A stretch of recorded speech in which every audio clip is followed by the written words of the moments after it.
안녕하세요. 세상 천지에 인복이 없어도 그렇게 없을까 싶은 게 제 인생이었습니다. 저는 어려서부터 아빠 없이 컸어요. 엄마부터 남들이 봤을 때 참 박복하다 생각이 들 만큼 바람피는 남편에 아직 젖도 못된 딸에 돌아가시기 직전인 본인의 시어머니까지 모시느라 등골이 휠 만큼 힘들게 살아오셨죠. 그러다가 아빠는 결국 바람으로 시작해 바람으로 끝을 맺어 집을 나가버리셨고, 다행인지 불행인지 그 시기에 엄마의 시어머니인 저의 친할머니도 돌아가셨습니다. 그 이후로는 엄마 혼자 저를 홀로 키우시면서 힘든 시간을 보내셨어요. 사춘기 때는 안 그래도 힘든 엄마의 마음을 더 힘들게 했고요. 한창 친구들과의 사이가 예민할 당시 친구들 사이에서 바람 펴서 집 나간 아빠를 두었다며 입방아에 오르락 내리락 하는 것을 경험하면서 부모님에 대한 원망이 생겨나기 시작했어요. 게다가 친구들의 부모님처럼 회사에 다니면서 옷도 깔끔하고 예쁘게 입고 다니지 못하고 늘 남들 식당 일이나 도와주면서 음식 냄새가 풀풀 나는 엄마도 마음에 들지 않았거든요. 이 모든 것은 반항심으로 돌아와 중학교 내내 학교 밖과 집 밖을 맴돌며 사고나 치며 돌아다녔죠. 엄마는 본인의 삶도 힘들었기 때문에 저를 케어할 만한 힘이 하나도 없었어요. 그래서 저는 더 엇나갔던 것 같네요. 엄마마저 나를 잡아주지 않으니까요. 하지만 그러던 어느 날이었어요. 그때가 겨울이었는데 날이 너무 추워 밖에 나가서 놀지도 않고 집에 혼자 들어와 잠을 자고 있었어요. 한참을 낮잠을 자다가 눈을 떠보니 캄캄한 밤이 되어 있었고 온 집안에는 불이 꺼진 채로 있었습니다. 그리고 그 칠흑 같은 어둠 사이로 누군가의 울음소리가 들려오더군요. 정말 죽고 싶을 만큼 힘들다. 정말 너무너무 힘들어요, 엄마. 그 울음소리는 저의 엄마의 소리였고, 엄마는 제가 태어나기도 전 일찍 돌아가신 외할머니를 허공에서 찾으며 힘들다고 울고 계셨어요. 그때 저는 정신이 번쩍 차려졌습니다. 내가 힘든 것만큼 분명 우리 엄마도 힘든 시간들을 보내왔을 텐데 이런 생각에 너무너무 미안해지고 그동안 철없이 행동한 저의 모습들이 너무 후회스러워졌거든요. 그래서 그때 다시 정신 차리고 악착같이 공부해서 성공해 엄마에게 꼭 효도를 해드려야겠다는 다짐을 하게 되었어요. 덕분에 저는 고등학교 3년 내내 전교 등수에서 놀 수 있었고 대학도 서울권에서 꽤나 좋은 곳에서 나와 취업까지 순조롭게 마칠 수 있었습니다. 제가 취업에 성공하던 날 엄마가 얼마나 기뻐하셨는지 몰라요. 그동안 남 밑에서 자존심 다 굽히고 일해가면서 모진 수모를 다 겪으셨는데 그걸 보상받는 기분이라며 너무나 좋아하시더라고요. 행복해하시는 엄마의 모습을 보니 저도 뿌듯했습니다. 이제야 실컷 효도해드릴 수 있겠다 싶었거든요. 첫 월급 나왔을 때는 맛있는 음식도 먹으러 가고 옷도 좋은 것으로 싹 사드렸어요. 그리고 매달 용돈을 드리면서 이제는 엄마도 좀 편하게 사시라며 말씀을 드렸습니다. 그렇게 하루하루 안정적으로 바뀌어가는 삶을 누리면서 저는 이 모든 것이 다 행복했어요. 그리고 또 하나의 행복을 얻게 되었죠. 바로 저를 많이 사랑해주는 남자친구를 만났습니다. 남자친구는 회사 동료가 아는 선배를 소개시켜 주어 만나게 되었어요. 처음 나가던 소개팅 자리에서 어찌나 떨렸는지 모릅니다. 하지만 저희는 서로 둘 다 한눈에 결혼할 사람이라는 걸 느끼게 되었고 그 후로 6개월 만에 결혼을 약속해 일사천리로 시까지 마쳤습니다. 시댁도 시어머니나 시아버지가 조금 유별난 부분이 있는 것 같아 보이긴 했지만 결혼 전까지만 해도 본성을 드러내지 않았기 때문에 저는 대수롭지 않게 생각하며 결혼까지 하게 되었어요. 그러다 갑작스럽게 사이가 틀어진 계기는 남편의 사업 실패 이후였습니다. 결혼을 한 후 얼마 안 돼 남편은 직장을 그만두고 사업을 차리게 되었어요. 초반에는 힘든 시기가 있었지만 나름 잘 극복해 안정기에 접어들게 되었는데 몇 년이 채 안 되어 투자 사기를 당하면서 망하게 되었습니다. 그때는 저희가 살던 집까지 팔아서 빚을 메꿔야 했기 때문에 일단은 제일 돈이 되는 집부터 팔아넘기고 어쩔 수 없이 시댁으로 들어가게 되었어요. 그날로부터 저와 시댁의 불화가 시작되었습니다. 저는 시어머니와 제가 나름 잘 맞는다고 생각을 했었어요.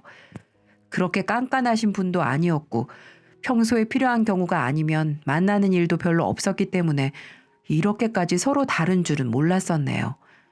하지만 시댁에 들어가서 사는 날부터 시작해 시모는 돈 없이 시댁으로 들어와 사는 게 못마땅해 저에게 꼬투리를 잡기 시작했어요. 예, 너 지금 이걸 설거지라고 하면서 정리해 놓은 거냐? 벌써 결혼 몇 년 차인데 아직도 그릇 정리하는 게 이래서야? 어디다 써먹니 너를? 초반에는 아주 사소한 거였습니다. 그릇을 원래 배열대로 정리하지 않았다는 이유로 시어머니는 트집을 잡았어요. 원래는 잘 정리해 놓는데 그때는 급하게 전화를 받을 일이 있어 잠깐 놔둔 사이에 보시고는 그렇게 말씀을 하셨던 거였어요. 좀 억울했지만 어쨌든 정리를 안 한 잘못은 맞았기에 그냥 들었습니다. 하지만 그 다음부터 시어머니는 그 강도가 점점 더 심해지셨어요. 예, 나 오늘 집에 못 들어오니까 네가 알아서 저녁 차리고 준비해 놔라. 네 시아버지 고기 없으면 밥 못 드시는 거 알지? 불고기 반찬거리 사서 다 해놔. 예, 집 빨래 좀 해라. 도대체가 너는 손이라는 게 달려있긴 한 거라니? 어떻게 된 애가 청소고 빨래고 제때 하는 법이 없어. 등등. 어머니는 평소에 제가 잘해놓은 것도 어쩌다 한 번씩 늦게 한 걸로 트집 잡으시고는 뭐라고 하셨어요. 그리고 점점 더 모든 집안일을 저에게 맡기셨고요. 저는 처음에는 어쨌든 며느리 된 도리로서 하긴 했습니다. 그런데 점점 정도가 심해지는 걸 느끼면서 반항을 하기 시작했어요. 남편에게 이야기를 해서 어머니를 말려보라고도 했고 저도 따졌습니다. 어머니, 저도 밖에서 일하고 와서 너무 힘들어요. 어머니도 좀 같이 도와주세요. 제발 언제까지 이렇게 트집 잡으실 거예요? 하지만 제가 따질 때마다 시어머니는 저보다도 더 불같이 화를 내셨고 아들이 뭐라고 할 때는 저보고 요망한 것이 본인 아들 꼬드겨서 집안을 다 갈라놓는다며 억지를 부리셨어요.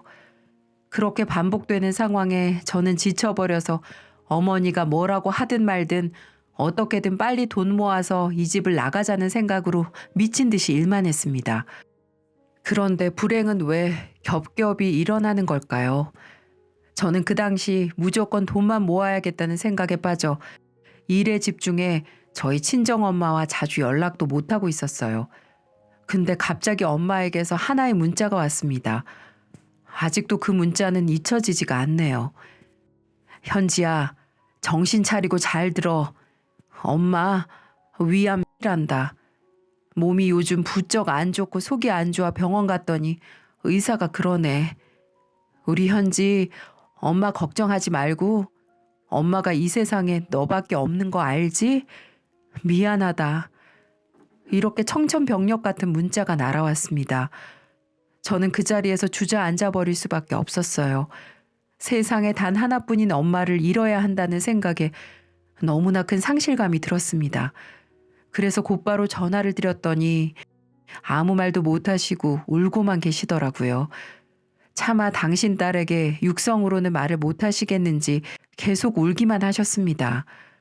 저 또한 엄마가 안 계시면 저에게는 핏줄이 이어진 가족이 단 하나도 없게 되는 거였기 때문에 너무나도 무서웠어요. 하지만 엄마의 건강은 어떻게 해결할 수 있는 상황이 아니었고 그저 병원에 머물면서 하루하루 약물을 통해 생명을 연장시켜보는 수밖에 없었습니다. 저는 그날로부터 시댁에도 이야기를 해놓고 일도 그만둔 뒤 엄마를 병원에 입원시키고는 매일매일 병문안을 갔어요. 예, 너는 어떻게 된 애가 니네 엄마 챙긴다고 시댁을 나 몰라라 할 수가 있어? 너 때문에 나나 네 시아버지나 네 남편까지 밥도 제대로 못 먹고 있는데 어쩜 그렇게 네 엄마만 챙기니? 왜 이렇게 애가 이기적이야? 시어머니는 제가 일주일 내내 병원에만 가 있어서 식사를 제대로 못한다며 성을 내셨어요. 그리고는 일주일에 딱 3번까지만 가라고 으름장을 내셨고요. 어머니, 저희 친정엄마가 죽을 상황에 놓여도 그렇게 말씀하실 거예요? 저희 엄마 평생을 저만 보고 사신 분이에요. 그런 엄마 제가 옆에서 돌아가실 때까지 지키겠다는데 왜 그걸 뭐라고 하시는 거예요? 저는 3번만 가라는 어머니의 말씀에 너무 화가 나서 따졌어요. 하지만 시어머니는 더 독한 말로 사람 마음을 무너뜨리더군요. 아니, 사람이 왜 그렇게 목숨줄이 질겨? 산 사람 생각해서 그만 가야지. 아주 그냥 죽을 사람 가는 날까지 기다렸다가는 산 사람들까지 죽겠다. 하나밖에 없는 며느리라는 건 제 엄마만 챙긴다고 시부모는 쳐다도 안 보니 원. 도저히 저로서는 상식적으로 이해를 해보려고 해도 이해가 안 되는 못된 말들을 꺼내는 시어머니를 보면서 큰 충격을 받았습니다. 어머니, 당장 사과하세요. 당장 방금 하신 말씀 취소하시라고요. 우리 엄마한테 막말한 거 도로 물으시라고요. 어머니가 그러고도 사람이세요? 사람이시냐고요? 어머, 얘 좀 봐라. 아주 눈알 부라리면서 이야기하는 게 이제는 앞에 어른도 안 보이나 보구나. 내가 뭐 틀린 말 했니? 이 집에서 살게 해준 걸 생각해서라도 벌벌 기어야 할 판에 제 어미 챙긴답시고 완전히 우린 내팽개치고 있으면서 뭐가 그렇게 당당해? 그렇게 상식 밖의 이야기를 꺼내시는 시어머니한테 정말 크나큰 실망을 하고 말았습니다. 저는 그날로 아이의 병원으로 들어가 시댁에는 거의 들어가지도 않았어요. 시어머니도 이때는 거의 포기를 했었는지 남편을 통해서도 저를 찾는다는 소리가 별로 없더라고요. 그래서 엄마 옆을 더 지키다가 시댁도 한번 돌아봐야 할 것 같아 며느리로서의 도리를 하기 위해 한번 들어가 집안을 청소하고 있었습니다. 그때 저는 시댁에 다시 간 것에 대해 큰 후회를 하게 되는 사건을 겪게 되었어요. 시아버지는 원래부터 좀 망나니처럼 살고 있다는 걸 알고 있었지만 정말 그 정도일 줄은 몰랐거든요. 평소 시부는 매일 하루하루 술을 마시면서 집에 들어와 행패를 부렸습니다. 술만 마시면 완전히 미쳐서 집에 있는 그릇도 깨고 온 집안 사람들 자고 있는데 소리를 고래고래 지르며 깨우기도 했죠. 저는 그게 정말 지긋지긋했습니다. 하지만 모든 걸 다 참고 살았어요. 그런데 한 번은 제가 집에 있는데 그날따라 술을 안 드시고 멀쩡한 상태로 집에 가만히 계시더라고요. 저는 속으로 저 양반이 웬일이냐 하면서 오늘은 잠잠하게 넘어가겠구나 했는데 저의 큰 오산이었어요. 아주 대놓고 미친 질문을 하는 시아버지를 보면서 또 한 번 화를 낼 수밖에 없었죠. 야, 며느라, 사돈 어른은 괜찮으시니? 아유, 빨리 나으셔야 될 텐데. 근데 이런 말 하기도 좀 그런데 어머님 보험금은 많이 들어놓으셨니? 혹시 어머님 잘못되시면 사망보험금은 다 상속받는 건 맞지? 마음은 아프지만 그래도 살 사람은 살아야지. 혹시 잘못되면 이 시댁에도 좀 보태거라. 이제는 우리가 너의 유일한 가족이니까. 내 말 틀린 말은 아니지? 이 집은 시어머니만 미친 게 아니라 시아버지도 개념 따위는 밥 말아먹은 집안이었어요. 아버님, 어머님에 이어서 진짜 너무하시네요. 어떻게 사람 목숨을 그렇게 쉽게 말하시는 거예요? 어떻게 해요? 저는 그날 정말 시댁을 완전히 뒤집어 엎으면서 시부와도 대판 싸웠네요. 그 모습을 보면서 나중에 외출 갔다 들어온 시모와 일 끝나고 들어온 남편이 보면서 말릴 정도였죠. 하지만 시모는 그 모습을 보면서 오히려 시부 편을 들고 저보고 막대 먹은 것이라며 엄청 화를 내셨어요. 그 후로는 저는 시댁이라면 시옷도 듣고 싶지 않아 엄마 병원에서만 살았습니다. 시댁이 너무 끔찍했고 그럼에도 불구하고 집을 구해 나갈 수 없는 현실이 너무 힘들었어요. 그런 와중에 결국에 엄마는 돌아가셨습니다. 어찌저찌 장례식은 치렀지만 시댁 식구들은 마지막까지 쓰레기로 나오더군요. 슬픔에 잠겨있던 제게 전화를 해서는 조의금이라고 보낸다면서 제 통장으로 딱 5만 원을 보냈더라고요. 당신 며느리의 어머님이 돌아가셨는데 전화로 5만 원이요? 전 너무 열을 받아 다시 5만 원을 보내주고 이 집 며느리로 사는 건 그만해야겠다고 다짐을 했습니다. 아무리 어른이라지만 공경해야 되는 사람이 있고 무시해야 하는 사람들이 있잖아요. 이 시부모들은 더 이상 제게 어른들이 아니었습니다. 이 사람들에게는 배울 점이라고는 눈꼽만큼도 없었거든요.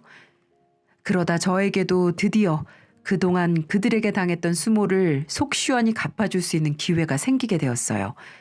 어느 날 새벽 집에서 자고 있는데 어머니가 소리를 치면서 안방에서 뛰어나왔습니다. 아이고, 이게 무슨 일이래니? 아들, 네 아버지 쓰러져서 지금 병원에 있댄다. 이게 무슨 일이야 글쎄. 그 소리를 들은 저희는 그날 밤 급하게 병원으로 달려갔고 아버님은 술에 완전히 취해 인도를 걸으시다가 도로 쪽으로 발을 헛디뎌 넘어지면서 뒤통수를 인도의 턱에 심하게 박으신 듯 했습니다. 몸을 가누지 못하는 상태에서 머리를 세게 부딪혔기 때문에 그 자리에서 이미 머리에서부터 출혈이 심하게 나 있는 상황이었죠. 급하게 조치를 취해서 생명은 붙잡아 놨지만 앞으로 어떻게 될지 경과를 지켜봐야만 했어요. 그때 당시까지도 온갖 히스테리를 부려대는 시부모에 대해 감정이 완전히 나빠져 있던 저는 정말 그러면 안 되지만 속으로 좀 잘 됐다 싶었습니다. 무서운 생각이긴 하지만 우리 엄마에게 잘못한 것에 대해 벌 받는 거라는 생각까지 들더라고요. 시어머니는 그때부터 다시 이상한 요구를 하셨어요. 저보고 당장 일을 그만두고 시아버지 병간호를 하라고 하셨어요. 에휴, 나는 늙어서 힘도 없으니까 젊은 네가 네 시애비 좀 돌봐라. 네 엄마 간호해봐서 잘할 거 아니야. 설마 네 엄마는 챙기면서 네 시아버지는 내팽개치는 거 아니지? 어머니, 제가 왜요? 우리 엄마는 돌봐줄 사람이 아무도 없었지만 시아버지는 어머니 남편이잖아요. 그럼 어머니가 챙기셔야죠. 저는 어머니 아들 챙기는 것도 바쁘고 힘든 사람이에요. 갑작스럽게 할 말 다 하는 저를 보면서 시어머니는 깜짝 놀란 눈치였습니다. 하지만 그대로 물러설 분이 아니셨죠. 이 요망한 것이, 야, 너는 네 엄마 챙기면서 우리 아들한테 얼마나 소홀했는데? 그건 남편도 다 이해를 한 상황이었어요. 그리고 어머니가 저한테 엄마만 챙긴다고 뭐라고 하시기 전까지는 저 병원 다니면서도 집안일 열심히 하면서 청소에 밥에 단 한 번도 소홀히 한 적이 없어요. 근데 이번엔 우리 엄마 사망보험금까지 노린 시아버지 병간호를 하라고요? 절대 못해요. 당당하게 맞서는 저의 모습에 시모는 흠칫했습니다. 그리고 아들까지도 나서서 어머니를 말리는 통에 시어머니는 결국 본인이 시아버지를 돌볼 수밖에 없었어요.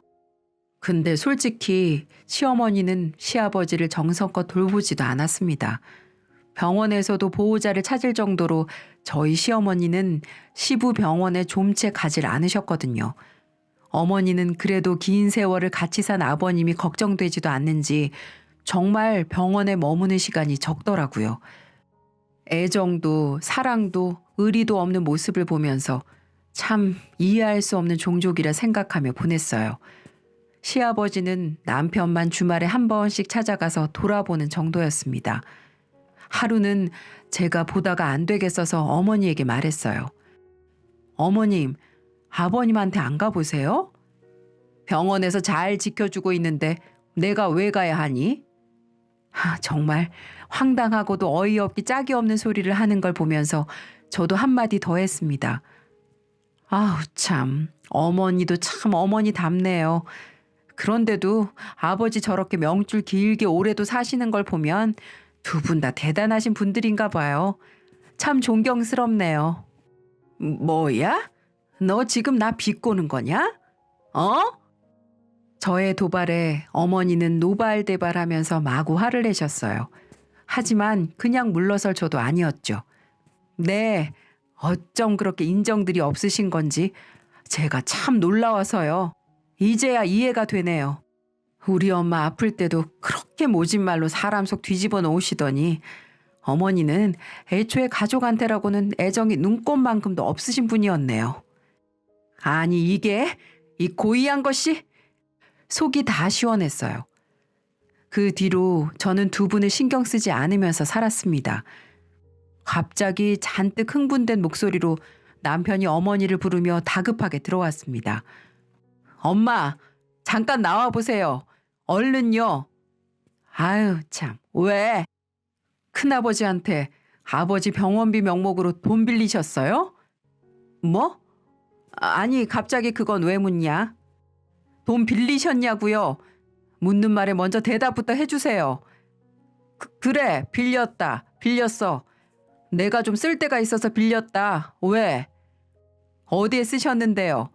적은 돈도 아니고 보험도 아버지 다 들어놓으셨는데 그 돈을 어디다가 쓰시려고 빌리셨어요? 지금 집안 망신시키시는 거예요? 큰아버지한테 전화 왔어요. 병원 한번 가볼까 하는데 어디냐고요. 그러면서 제게 조심스럽게 병원비 명목으로 2천만 원 빌려가셨다고 말을 하는데 도대체 왜 빌리셨냐고요. 둘의 대화를 들어보니 어머니는 언제 돈을 빌리셨는지 아버님의 형님께 2천만 원이라는 돈을 빌리셨고 그 돈을 어디다 쓰셨는지 저희는 행방도 알 수가 없었습니다. 아, 필요한데 쓰려고 했어. 그게 그렇게 중요하니? 아니 언제 너한테까지 전화를 했다니? 하여튼 간에 도움이 안 된다니까 니네 큰아빠는. 지금 그게 할 소리예요? 아버지 병원비로 속여서 돈을 왜 빌리셨냐고요? 네 아빠는 계속 저러고 있지. 너네도 언제 제기할지 모르는데 어떻게 가만히 있니? 그래서 나도 뭐 좀 해보려고 그랬어. 아이 짜증나. 내일 당장 주면 될 거 아니야. 어머니 제발 정신 좀 차리세요. 나중에 들어보니 어머니는 그 돈으로 다단계를 하시려고 했다고 합니다. 어머님 친구분이 다단계를 하는데 어머니를 유혹했나 보더라고요. 남편이 만약에 어머님이 돈을 빌린 걸 빨리 알지 못했다면 그 큰 돈이 허공에 날아갈 뻔했던 거죠. 다행히도 큰아버님이 전화해 주신 탓에 그 돈을 무사히 다시 보내드릴 수 있었네요. 이걸 보면서 역시 시어머니는 시아버지가 옆에 계셔서 꽉 잡아야 된다는 생각이 들었습니다. 저희 시어머니는 평소에 성격이 불같은 아버님이 큰 소리로 호통을 쳐야 말을 잘 듣고 그나마 고분고분 조용히 지내셨거든요. 그리고 한편으로는 어머님이 이해가 가는 부분도 있었고요. 평소 아버님이 건강하셨을 때는 아무 이유 없이 아버님이 어머님을 많이 무시하곤 하셨거든요. 이 여편네야 밥 차려. 아유 이 여편네야 어딜 그렇게 싸돌아다녀? 그리고 어머니가 식사를 차려드리면 반찬이 마음에 안 든다는 이유로 밥상을 엎기도 했고 모든 경제권도 아버님에게 있었기에 어머님은 아버님께 필요한 게 있으면 온갖 무시를 당하면서 돈을 받아가곤 했습니다.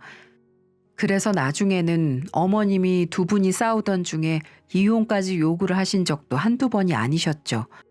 그러다가 아버님은 그 얘기를 듣고 또 흥분해 그릇을 몇 개 한참 깨고 난리를 피우는 통에 시어머님이 피신한 적도 한두 번이 아니었답니다.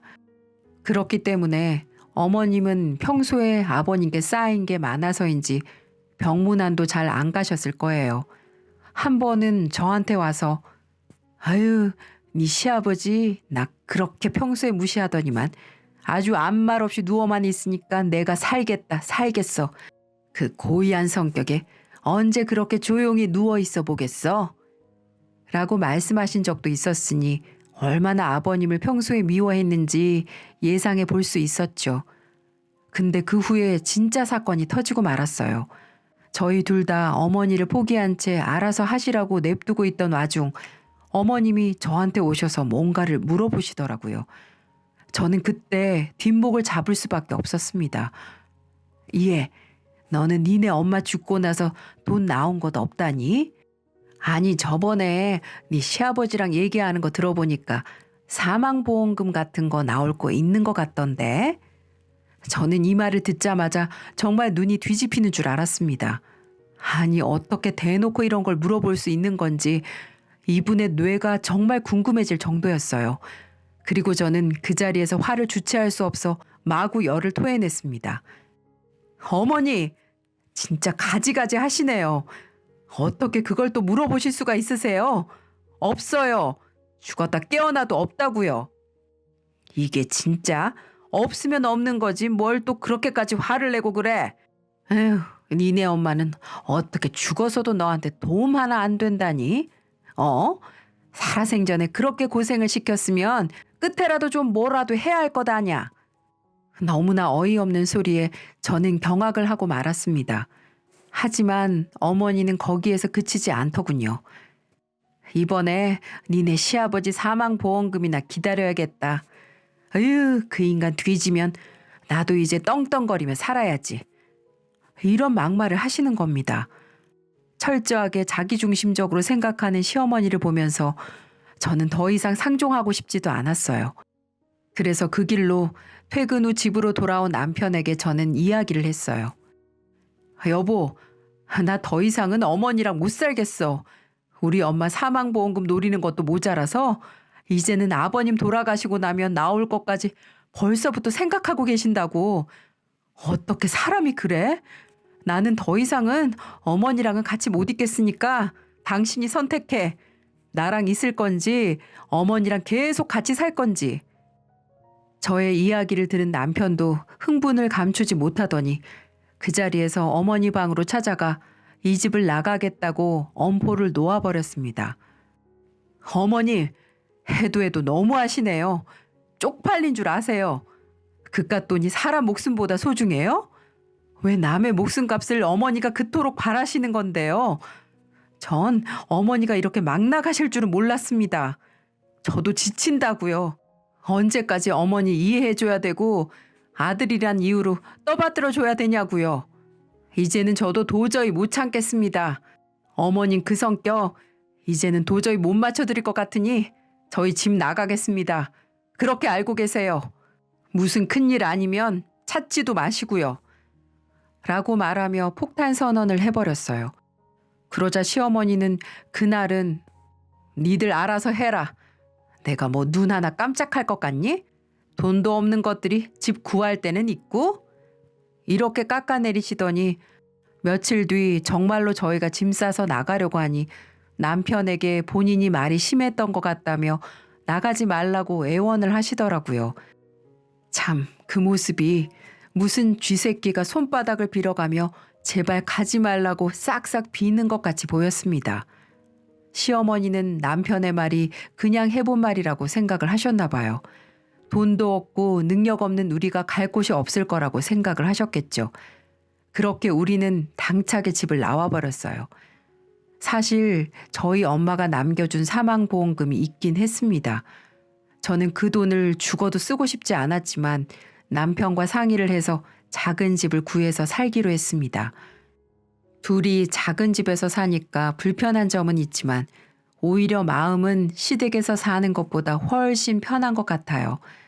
지금도 힘들면 언제든 들어오라고 시어머니는 그렇게 말을 하지만 저희가 미쳤나요? 악의 구렁텅이에 지발로 들어가게요. 그리고 그 후로 더 웃긴 거 얘기 하나 해드릴까요?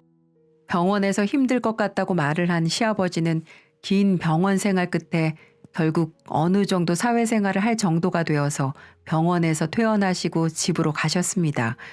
아직 병원 생활은 더 해야 하지만 병원이 답답했던 시아버지는 집에서 치료받겠다고 우기고 우겨서 퇴원을 했다고 남편이 말을 해주더라고요. 그 덕분에 시어머니는 아주 죽지 못해 사는 사람처럼 시아버지의 간병하랴, 시아버지 병원 데리고 다니랴, 시아버지 잔소리 들으랴, 시아버지 시중 들랴 아주 죽을 맛이라고 하더군요. 시아버지가 잘못돼서 보험금 타려고 했던 시모의 계획은 아주 물거품이 된 거죠. 속으로 아주 꼬시다고 생각했습니다. 아마 앞으로 10년, 20년간은 아버님의 노예처럼 살아야 될 게 뻔했거든요. 뭐 자업자득이죠. 지금은 가끔 시댁의 명절에만 찾아가고 있어요. 솔직히 가고 싶진 않지만 그래도 남편을 낳아주신 부모님들이니 싫든 좋든 한 번은 찾아뵙는 게 기본 예의니까요. 지금은 그래도 많이들 좋아지셨어요. 시부모님들이 점점 나이가 드시고 늙어가시니 유독 남편을 많이 찾으시고 외롭다는 말씀도 많이 하시고요. 물론 제게 대하는 것도 많이 좋아지셨고요. 하지만 그래도 제게 그동안 한 전적들이 있으니 긴장을 늦추면 안 되겠죠. 최소한의 예의를 갖추며 적당한 거리를 두며 그렇게 살아가려고 하고 있습니다. 지금까지 여러 사건들이 있어 힘들었지만 이젠 더 이상 밑바닥으로 내려갈 것도 없으니 앞으로 올라갈 일만 있다고 생각하고 더 열심히 살아가고 있습니다. 열심히 살고 좋은 선행을 베푼다면 우리에게도 좋은 날은 오지 않을까요? 이 사연 보시는 시청자분들도 항상 힘든 일 잘 이겨내시고 하루하루 기쁘고 웃는 일만 가득하시길 응원하겠습니다. 감사합니다.